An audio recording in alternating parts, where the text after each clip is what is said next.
Bienvenue à tous, vous écoutez Next Step, le podcast des entrepreneurs inspirants qui vous aide à passer à l'étape suivante. À chaque épisode, on vous propose de partir à la rencontre de personnes passionnées, d'écouter leur parcours et de vous en inspirer. Pour vous accompagner et vous guider dans cette aventure, nous serons deux. Je m'appelle Elisa et je suis avec Tariq. Bonjour Elisa, bonjour tout le monde. Alors comme vous le savez, nous sommes dans le studio de la Chambre de commerce de Bruxelles qui représente les intérêts des entreprises bruxelloises. Bessie aide et accompagne ses membres dans le développement de leurs activités. Et bien sûr, on remercie Bessie de rendre ce podcast possible. Avec l'accélération digitale de Telenet Business, osez développer votre marketing en ligne. Prenez gratuitement rendez-vous sur accélérationdigitale.be et clients ou pas, nos experts viendront vous expliquer comment. Pour cet épisode, nous sommes ravis d'accueillir Jérémy Foucret. Bonjour Jérémy. Bonjour. On est ravis de t'accueillir sur Next Step. Tu es le fondateur de The Toolbox, une start-up qui aide les entreprises à trouver les outils numériques qui correspondent le mieux à leurs besoins. Tu es un jeune entrepreneur de 24 ans, passionné de technologie, qui est devenu très vite chasseur d'outils numériques. Alors avec Next Step, on aime bien faire un saut dans le passé pour découvrir le point de basculement de ta carrière. Tu es présenté comme un serial entrepreneur. Alors raconte-nous comment tu as fait pour créer ta boîte quand tu étais étudiant. C'est une super belle histoire. En fait, ça a commencé un peu par une frustration. J'ai toujours adoré travailler. Je travaille depuis que j'ai 16 ans. J'ai fait plein de petits boulots. J'ai fait tous les petits boulots qu'on peut imaginer. J'ai bossé dans le nettoyage, j'ai bossé dans des grandes surfaces. J'ai fait des petits boulots comme ça. Et puis après, je suis rentré dans une école de marketing et de médias. On avait beaucoup de stages en fait. Donc la première année, j'ai fait un stage dans le milieu de l'événementiel, des relations publiques, qui était très sympa, qui m'a permis de pratiquer un petit peu tout ça.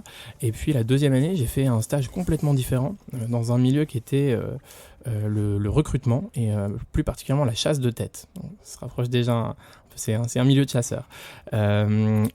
C'était un environnement extrêmement puissant, où il fallait travailler beaucoup, où tout le monde était beaucoup plus âgé que moi, et avait des grands diplômes. Et je me suis dit, en fait, c'est dingue, parce que dans un environnement comme ça, on te demande beaucoup, et en même temps, t'as l'impression que les personnes qui travaillent, avec tout ce qu'elles donnent, j'ai l'impression qu'elles n'ont pas beaucoup de retour, quoi. En fait, en arrêtant ça, je me suis dit, quitte à bosser comme un dingue, autant le faire pour moi. Donc, tu es parti de ce constat-là, de cette expérience. Ouais, je suis parti vraiment de cette expérience-là, de me dire que, en fait, tu pouvais bosser, tu pouvais étudier pendant 7 ans, avoir 2 masters, et puis après bosser dans une boîte où, en fait, tu avais la même chose que tout le monde, quoi. Et alors, tu lances ta boîte, tu lances quoi ? Donc à ce moment-là, moi j'avais travaillé au niveau du marketing dans cette boîte-là, et du coup je me rends compte qu'au niveau des réseaux sociaux, il y a énormément de choses à faire. Je suis passionné déjà par les réseaux sociaux, par la capacité que ça a en fait à capter l'attention des gens, et je me dis c'est compliqué à faire, il n'y a pas grand monde qui fait ça. Et je me dis tiens, si en fait on faisait du contenu pour les grands groupes par les étudiants. Et je vais voir la directrice de mon école à ce moment-là et je lui dis tiens, si on crée quelque chose, quoi. Et elle me dit ça tombe bien, y a un petit local à l'arrière de l'école, un petit local qui faisait 40 mètres carrés environ, qui était utilisé par le pôle, un cercle en fait, un peu le bureau des étudiants de l'époque. Et elle me dit fais-en ce que tu veux. Et donc on a tout repeint, on a mis du gazon synthétique sur les murs, on a fait un trou dans le mur pour mettre une grande vitre, et on a créé un endroit c'était Mercury, ça s'appelait, et donc qui était un endroit pour faire des projets et pour entreprendre en fait avec les étudiants. Et l'idée c'était ça, c'est au-delà de travailler dans les réseaux sociaux, c'était vraiment de se dire travaillons en fait, juste puisque en fait les diplômes ça a l'air de servir à rien, et qu'avec un diplôme, tout le monde fait la même chose, travaillons, parce que c'est l'expérience qui change tout, en fait. Et vous êtes combien à vous lancer là-dedans ? À la base, on est 2, puis 3, puis 4, puis 5, puis 6. Et puis par la force des choses, on est redevenu moins aussi, parce que moi, à ce moment-là, j'avais un tempérament assez exigeant, et on s'est mis à bosser pour des gros clients, et donc je pense que j'étais un peu casse-pied, et je faisais très attention à tout ce qui se passait.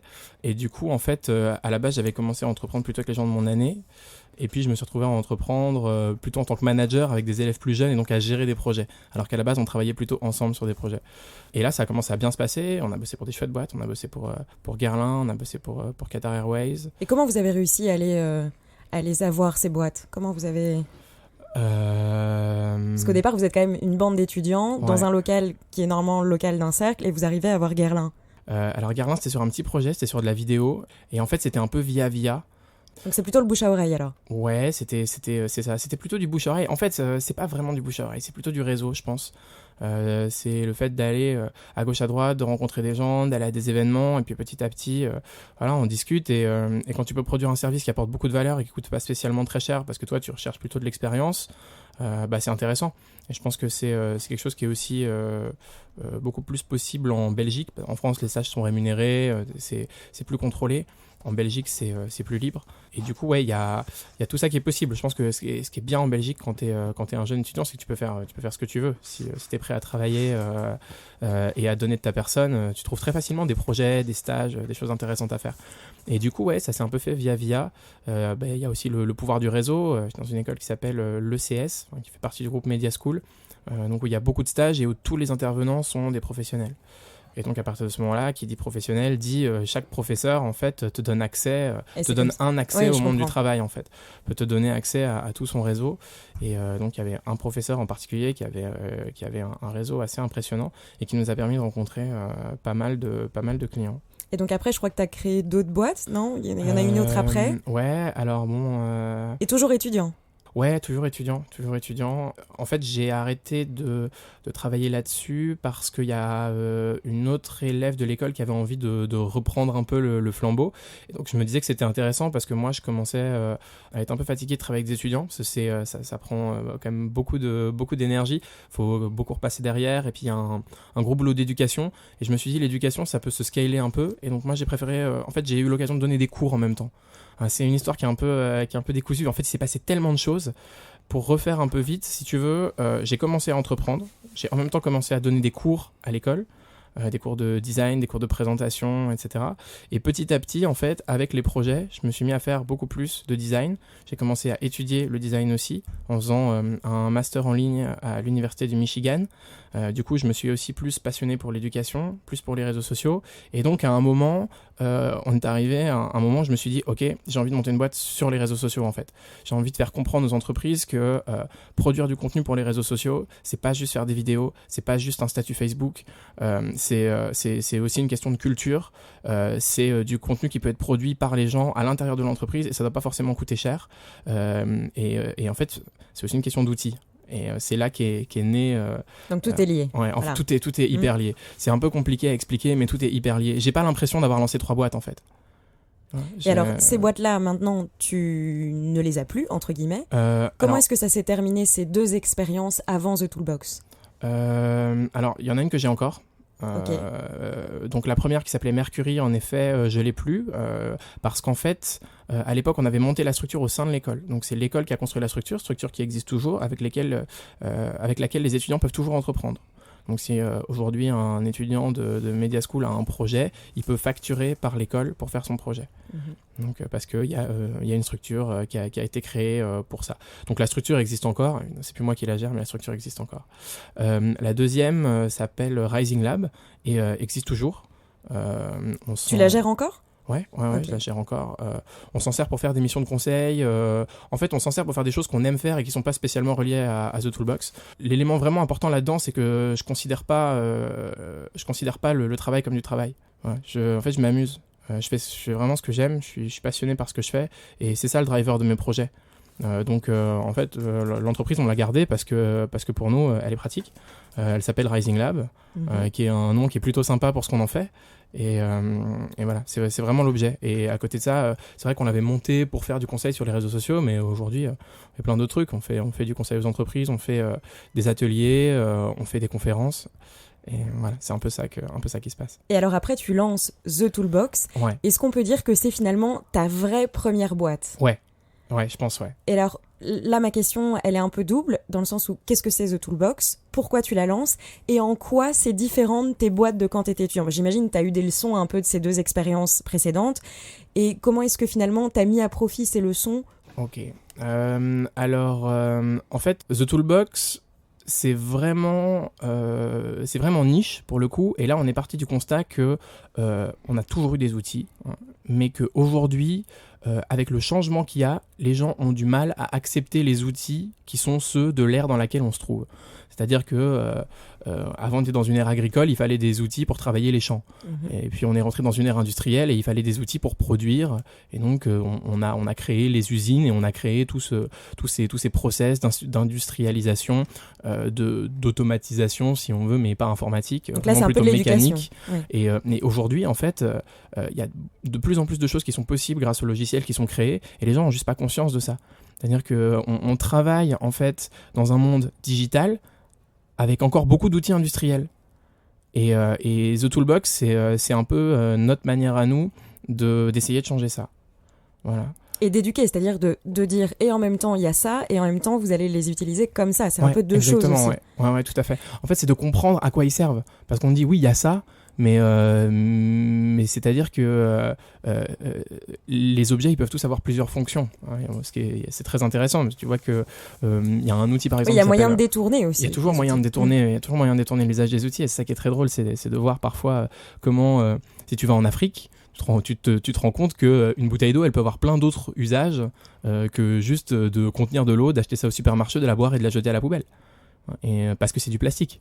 Et donc en fait, les outils numériques, c'est exactement la même chose. Mais enfin, tous les outils, c'est la même chose.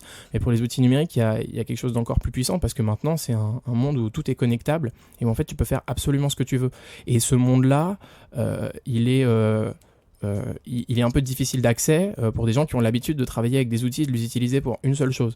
Donc nous, évidemment, l'idée, c'est de faire découvrir des outils, mais c'est aussi de pouvoir comprendre ce qu'on peut faire avec, de dire, voilà, il y a certains usages qui fonctionnent particulièrement bien et qui vont vous permettre très rapidement d'arriver à des résultats auxquels vous avez envie d'arriver. Et est-ce que tu observes un gap générationnel ou pas tellement, non, même pas entre guillemets? Oui, voilà. Non. Et ça, c'est intéressant parce qu'on pourrait se dire, les outils, c'est un truc de génération, les millénials, ils s'en servent super bien et c'est les générations un peu plus âgées. Donc pas forcément. Non, il y a pas, il y a une évolution, mais pour moi, l'évolution, elle est plus sur des critères humains, je pense.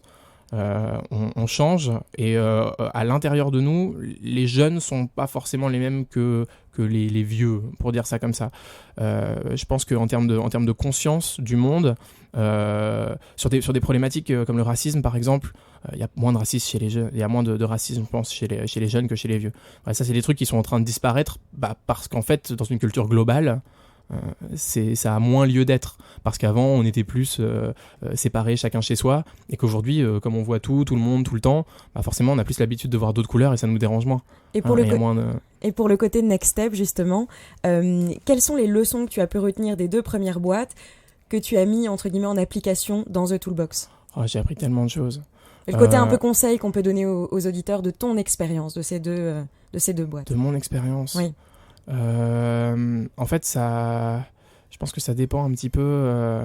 Ça dépend un petit peu comment on prend les choses. Moi, je suis parti de rien, en fait. Je suis parti avec juste de la volonté. Je connaissais rien au monde du business, je connaissais rien au monde des entreprises, je connaissais rien aux clients. Et donc, en fait, chaque client, chaque relation, chaque appel a été une expérience. J'ai appris. Si on regarde la learning curve là, il y a des gens que je connaissais il y a 2 ans, je les rencontre aujourd'hui. C'est plus la même personne quoi. Mais qui êtes-vous? Qu'avez-vous fait à Jérémy Foucret? Et donc j'ai appris énormément de choses. J'aurais du mal à donner vraiment des conseils. Ce que je peux dire par contre et qui est certain, c'est si vous êtes passionné, c'est vraiment le plus important. Parce que il y a plein de gens que j'ai vus rejoindre les projets et puis partir. Parce qu'en fait, ils n'avaient pas cette passion. Et je pense que c'est ça qui permet de pouvoir travailler beaucoup, d'être capable d'apprendre beaucoup aussi, de pouvoir te comporter comme une éponge en fait. Quand tu fais ce que tu aimes, tu fais qu'apprendre. Et je pense que c'est ça le plus important. Si je pouvais donner un conseil, juste faites ce que vous aimez parce qu'aujourd'hui c'est possible. Je pense qu'avant c'était plus compliqué et aujourd'hui c'est vraiment possible de faire ce qu'on aime. Les marchés ils sont gigantesques, ils sont globaux. Il y a 7 milliards de personnes sur la planète. Il y a au moins 4 milliards de personnes qui sont connectées à Internet. Sur 4 milliards de personnes, vous allez trouver des gens qui aiment aussi ce que vous aimez. Donc la passion. Et alors une dernière petite question avant de passer la parole à Tariq. The Toolbox, vous êtes présent et à Paris et à Bruxelles. Ouais. Donc toi, tu as choisi de travailler dans 2 villes. Ouais. Comment est-ce que tu fais concrètement pour travailler dans 2 villes, même financièrement parlant? Comment ça se passe? C'est une très bonne question. En fait, On a fondé The Toolbox comme ça. La boîte est basée à Paris. Moi, j'habite à Bruxelles. Je compte pas aller habiter à Paris tout de suite, sauf revirement de situation, parce que dans la vie, tout est possible. Mais j'adore Bruxelles, en fait. Je suis arrivé à Bruxelles il y a une quinzaine d'années. Au début, c'était pas tellement mon truc. Et en fait, plus je voyage et plus j'aime Bruxelles. Parce qu'il y a un vrai brassage de culture. C'est une ville qui est très sympa, où les gens sont très ouverts, où il y a beaucoup de choses qui se passent au niveau humain, en fait, je trouve. On rencontre très facilement des gens. Plus qu'à Paris. Plus facilement qu'à Paris, ouais. Et moi, c'est ça que j'aime à Bruxelles. Et donc, en fait, on a construit la boîte comme ça parce que mon associé Florent Delécluse habite Paris. Mais c'est tout près, en fait.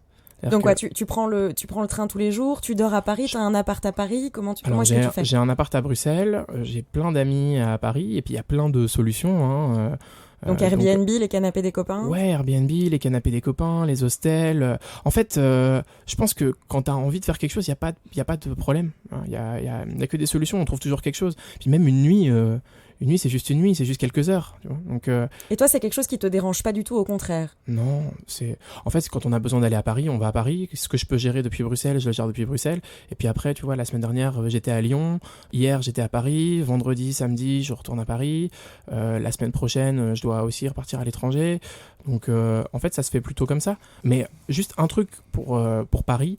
Je suis allé à Wavre la semaine dernière ou la semaine d'avant. J'ai mis plus de temps pour aller à Wavre en train que j'en mets pour aller à Paris. Alors que Wavre, c'est à 15 km de Bruxelles. Oui. Donc, je me dis, Paris, c'est pas si loin, quoi. Très bien. Et écoute, maintenant qu'on a un peu défriché le terrain, je laisse la parole à Tariq. Super. Jérémy, merci d'être là. J'aimerais aborder avec toi, profiter de ton regard, je vais dire, neuf sur ce qu'on appelle la transformation digitale et les outils. Je pense que dès qu'on parle de logiciel, ça amène beaucoup de confusion. Les gens pensent qu'ils sont dans un monde différent.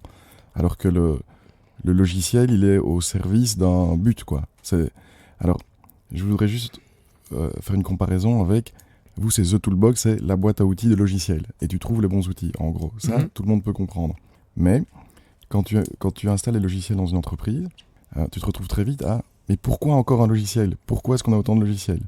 Ce pourquoi, je dis souvent, je montre une infographie, je crois, de HubSpot, et je dis le marketeur digital moderne, il utilise en moyenne 13 outils juste pour le marketing. Il y a vraiment comment on fait pour dépasser ce blocage de encore un logiciel ? C'est une super bonne question.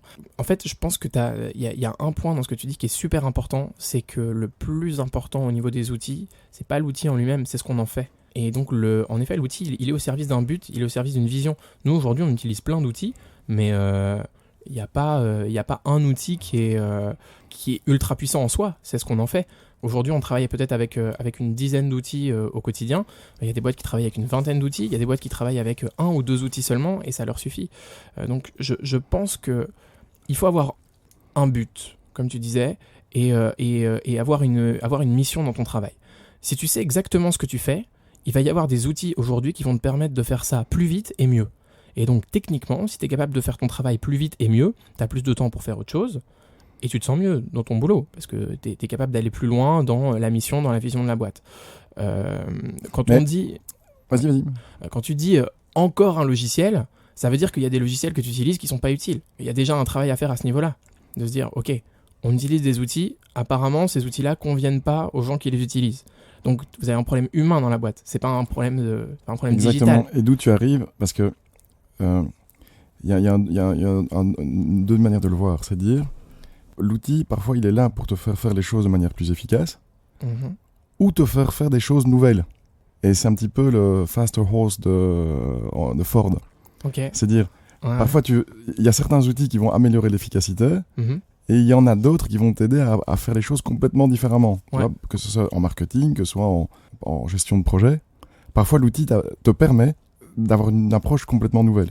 Ça, je pense de 1. 2, dans la boîte à outils d'une entreprise, tout le monde ne doit pas utiliser les mêmes outils tout le temps de la même manière. Alors, je te donne un exemple. Prends la boîte à outils d'un jardinier. Donc, tu dis, il y a une pelle, il y a, je sais pas moi, un cutter, une tenaille, enfin, peu importe. N'importe qui fait du jardinage ou qui bricole, il sait qu'il a plein d'outils. Et qu'en fonction de son projet ou du moment, il va en utiliser certains, d'autres pas. Enfin, tu vois, et la question, c'est pas de savoir s'il faut une tenaille pour jardiner, oui. Mais tout le monde est habitué dans la vie quotidienne, je pense, à utiliser plein d'outils. Mais dans le digital, on pense que ça va être différent. Bah non, c'est un moment... Non, c'est pas différent. C'est pas différent et c'est vraiment... aujourd'hui, c'est l'objectif de The Toolbox. C'est-à-dire que nous, chez The Toolbox, on a pris un pari qui est j'allais dire qui est risqué, mais en fait non, il n'est pas spécialement risqué. Au contraire, nous on le trouve sain. C'est-à-dire qu'on dit on va sélectionner les meilleurs outils, comme ça vous n'avez pas à le faire vous-même. Et tous ces outils, on va les mettre à votre disposition, on va les trier par catégorie, par sous-catégorie, et on va produire du contenu pour vous montrer comment est-ce qu'il peut être utilisé et comment est-ce qu'il est utilisé ailleurs et pour vous inspirer. Et donc en fait, tous ces outils-là, il y a 150 outils, ça ne veut pas dire, ok, demain, vous allez devoir avoir 150 outils pour faire tourner votre boîte. Mais moi, je pense qu'il y a deux catégories de personnes. Il y a les convaincus et les évangélisés du logiciel. C'est toi, c'est moi, on les connaît dans notre entourage. Et tu as ceux qui les subissent, qui voient ça comme une contrainte. Ouais, mais je pense que ça, c'est des catégories de personnes aussi. T'as des gens qui subissent leur vie et t'as des gens qui sont des acteurs de leur vie. Mais c'est pas une question d'outils. Non, mais voilà, exactement. Mais je pense qu'il y a deux catégories. Et j'aimerais essayer de convaincre les gens qu'il faut voir ça comme une opportunité, pas comme quelque chose qu'on subit. Alors je voudrais te demander, est-ce que tu peux nous raconter concrètement l'outil qui a eu le plus gros impact sur ton business ? Lequel et comment c'est passé? On va faire de la pub là. Ouais, je peux évidemment. Il y en a. Quand on parle de ça, moi j'en vois un qui pour moi est vraiment l'outil le plus important. Pour moi, c'est Webflow. C'est l'outil qui a eu le plus gros impact sur mon projet, qui a eu le plus gros impact sur ma vie entrepreneuriale en général, je pense. Webflow, c'est un outil qui permet à un designer de coder. Donc l'idée, c'est que c'est une espèce de Photoshop, mais pour les sites web. Donc en fait, si tu sais designer, si tu connais la structure du code, donc simplement si tu sais lire de l'HTML et du CSS, qui sont les langages basiques qui sont utilisés pour le développement web, en front en tout cas, donc c'est-à-dire la partie visible d'Internet, si tu sais lire ça, en fait tu sais coder des sites web from scratch, donc à partir de rien. Tu peux partir d'une page blanche et créer absolument ce que tu veux, et le faire très très rapidement. Je t'explique comment ça s'est passé. Il y a 1 an et demi, on devait être en janvier 2018, je me dis il faut absolument que j'apprenne à coder. J'ai besoin, là dans mes projets, je me sens bloqué, ce qui me manque c'est le code. Et à la base, moi ce que j'aime c'est le design en fait. Je dis, j'ai envie de créer des sites, j'ai envie de cette vision que j'ai de design, j'ai envie de la mettre à l'épreuve. Et donc il faut que j'apprenne à coder. Je découvre un site qui s'appelle, j'en regarde plusieurs, je découvre Open Classroom, je découvre Code Academy, je découvre CodePen, et je choisis Code Academy, qui est un site génial qui te permet d'apprendre à coder sur une interface qui est divisée en deux, où sur la moitié gauche tu as le cours, sur la moitié droite tu as un éditeur, et en fait tu lis les consignes et tu codes. Et il se passe des choses, et en fait tu crées petit à petit, c'est très très pratique comme apprentissage. Et donc c'est la théorie mêlée à la pratique directement. Et donc je commence from scratch, je fais 2 semaines, donc le programme était censé durer 3 mois, les 2 premiers mois du programme je l'ai fait en 2 semaines, donc j'étais assez motivé. Et là je découvre Webflow, et d'un coup je prends une claque, et je me rends compte que je suis capable en une journée de faire plus que ce que j'ai fait en 2 semaines. Et ces 2 semaines, c'était déjà le programme de 2 mois. Ça veut dire qu'en une journée avec Webflow, je suis capable de faire plus qu'en 2 mois avec Code Academy. Et là, je me dis, waouh, il y a vraiment un truc. Et en fait, aujourd'hui, ce toolbox, c'est designé sur Webflow. Ça veut dire qu'on n'a pas de développeurs. Et vous pouvez aller regarder sur la plateforme. En termes de design, on est allé chercher loin, assez loin. On a tout fait from scratch. Et il n'y a pas une ligne de code dans le projet. Et de façon générale, dans tout ce qu'on a fait, on a créé des diagnostics de maturité digitale automatisés, on a créé des chatbots pour aider les gens à trouver des outils. Il n'y a pas eu une seule ligne de code dans tout le projet. Et je pense que Webflow, ça a été le départ de ça. Ça a été le départ de ça parce que c'est un outil qui permet de remplacer le code front-end, donc la partie visible, par un éditeur visuel qui produit du code que tu peux exporter après pour le donner à un développeur et qui est du vrai code en fait. Et donc ça c'est un outil qui donne vraiment des super pouvoirs. Ça a été le premier, je dirais. Des outils comme ça, après on en a découvert plein d'autres. La première fois qu'Oussama Amar, il est venu l'année dernière présenter de Family à Bruxelles, ouais. Il dit, je connais une start-up qui a levé des fonds, qui est venue chez nous et qui a tout créé sur Typeform. Alors, c'est quoi la version The Toolbox, puisque je pense qu'il parlait de The Toolbox? On n'a pas encore levé de fonds. Mais en effet, on a créé la boîte avec Typeform. Donc on a fait la landing page avec Webflow et ce qu'on s'est dit en fait de base, c'est nous on a besoin de comprendre les besoins des gens. On a besoin de savoir pourquoi est-ce qu'il y a une frustration pareille au niveau des outils, ce que les gens recherchent comme outils, pourquoi est-ce qu'ils les recherchent et qu'est-ce qu'on peut faire à ce niveau-là en fait. Et donc ce qu'on a fait, c'est qu'on est allé sur un outil qui s'appelle Typeform, qui permet de créer des formulaires qui sont très ergonomiques, super sympas à remplir et très simples à créer. Et donc on a créé un formulaire où on posait une vingtaine de questions aux gens en leur demandant ce qu'ils cherchaient comme outil, quel budget ils avaient, dans quelle langue ils le voulaient, etc. Et en fait, nous, on avait automatisé ça. Ça arrivait sur un tableau sur Trello, qui est une application de gestion de projet par carte. Et en fait, chaque carte qui se créait avec une nouvelle entrée de formulaire, ça nous donnait un outil à chercher. Et ce qu'on faisait, c'est qu'on cherchait cet outil à la main et après, on les envoyait par mail aux gens. Et donc on a fait ça pendant pas mal de temps. C'était un peu un boulot de... Nous on fait la même chose chez Bessie, on utilise des formulaires Typeform pour poser des questions aux membres, puis ça arrive dans un Trello, et Lisa qui est là avec nous, elle rédige l'article coproduit avec les membres, tu vois. Donc tu vois les mêmes outils, c'est un Typeform et un Trello, et tu peux l'utiliser soit pour vendre du service, enfin du matching d'outils, soit pour écrire un article. Mais en fait, ça, c'est les fonctions des outils qui sont intéressantes. Voilà. Je voudrais revenir à ce qu'on disait tout à l'heure, où tu disais... Donc, chez The Toolbox, il n'y a pas beaucoup d'outils. Il y en a pour l'instant 150. Il y en aura, je pense, à terme pas plus que 250. Parce qu'en fait, les meilleurs outils, ils peuvent servir à plein de trucs. Je veux dire, on est en train d'écrire un article là et de réaliser une vidéo sur pourquoi est-ce que toutes les entreprises du monde devraient avoir un compte Typeform.